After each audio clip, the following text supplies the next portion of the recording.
Hey everyone! Last weekend, Team Liquid beat 100 Thieves convincingly to become the 2018 Spring Split champions. I already made a video about Team Liquid's strengths, so I decided to focus on where I think 100 Thieves looked weak in the series. Let's get to it.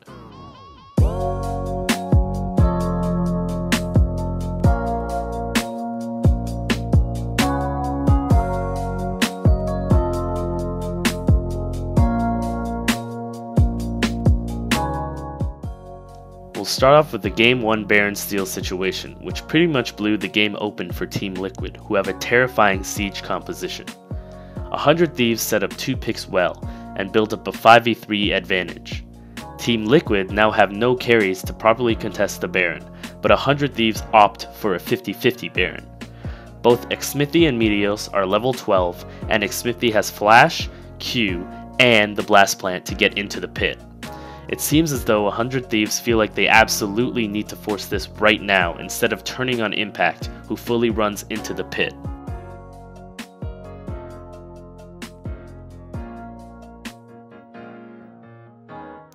I know that if 100 Thieves accounted for the Cinch W, stopping Afro from zoning properly, it may have improved their chances greatly, but compare this Baron force to this turn play in their series against Clutch Gaming the previous weekend. Here, the Baron gets down to about 3k health and can be bursted down easily by 100 Thieves, but they opt for the 100% turn play, even though in this scenario, Lyra has no flash or a blast plant to easily get into the pit for a steal. These type of 100% plays promote consistency. The idea that as long as you take small advantages, your team play can carry you through to victory. It seemed as though 100 Thieves looked for too many opportunities to introduce volatility throughout the series. Here are a couple more examples. Take a look at this clip from Game 2. I really like the level 1 idea from 100 Thieves to look for some sort of invade, as they have Ezreal, Braum, and Talia level 1. Forcing Doublelift to take W level 1 is already a small advantage they can work from, but they push on and look for a cheesy level 1 red invade. Ale hit some key bindings that poke down 100 Thieves and force them to call it off. I think that looking for this type of volatile play in the first 2 minutes of the game says a lot about their mentality and their sense of urgency.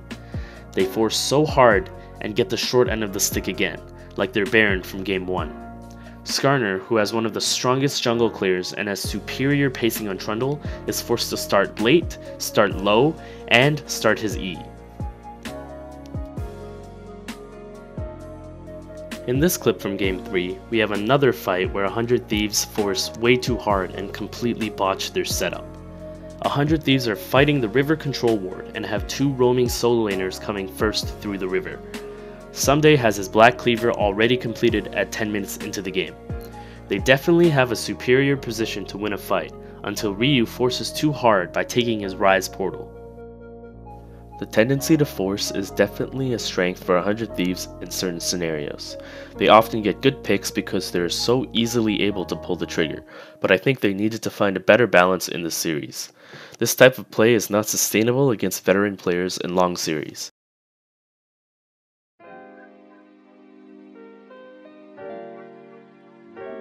Ryu and Someday are both strong individual players and seem to get solo leads and priority themselves, even against good players like Pobelter and Impact. You can see here in Game 1, before the level 6, Someday is able to outtrade Impact. He even has his flash blown 1v1, while his own flash is up at this point.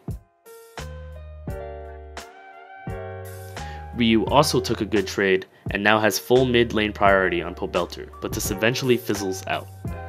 Many of these advantages that the laners build up are left alone, and the game reaches a point where those leads no longer mean anything.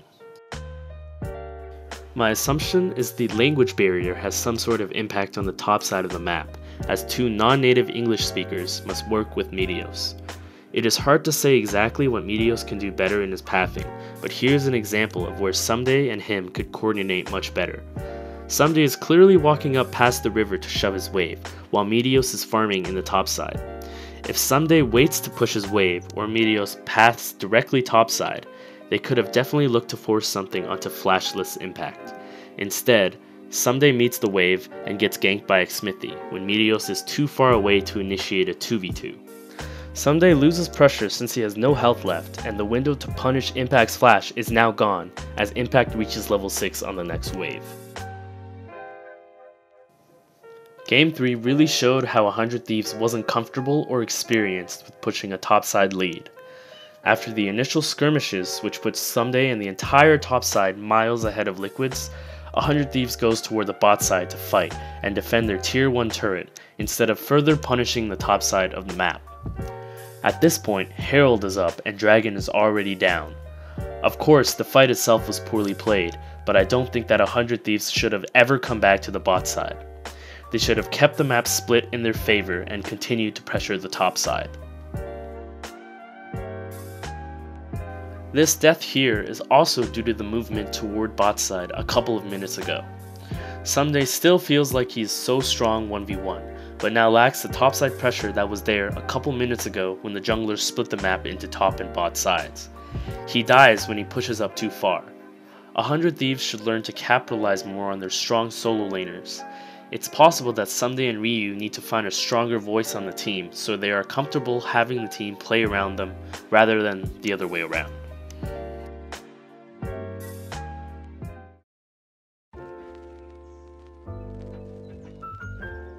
Now I think everyone that watched the series can say that Liquid's bot lane clearly had pressure on the 100 Thieves bot lane every single game. It's easy to say that there was a skill difference, but I personally think this had a lot to do with their draft and champion pools. For game 1, 100 Thieves picked Trist into Kate and Alistar into Braum.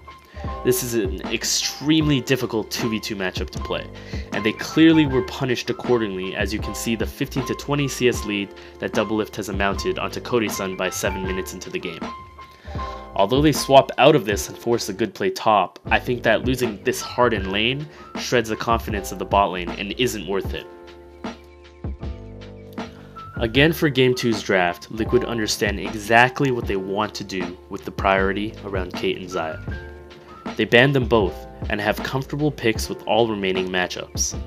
I don't think that the early Braum pick here was worth it, as I think Varus was the strongest pick left into Tristana within Cody-san's champion pool.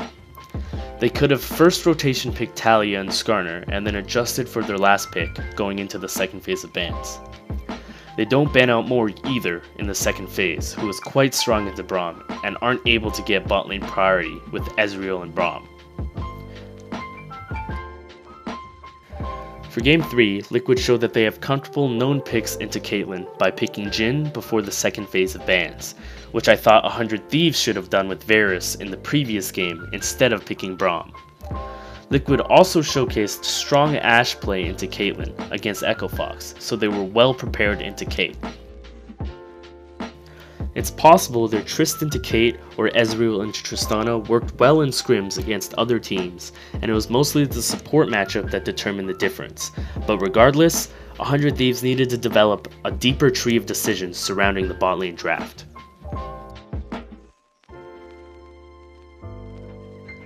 Hey everyone, thanks for watching my 100 Thieves analysis of the games last weekend. They are currently my favorite team, so I hope they do well next split. I'd appreciate it if you left a like, comment, or subscribe if you enjoyed watching, and I occasionally stream on Twitch some high elo solo queue or some Fortnite, and check that out as well. Thanks for watching again.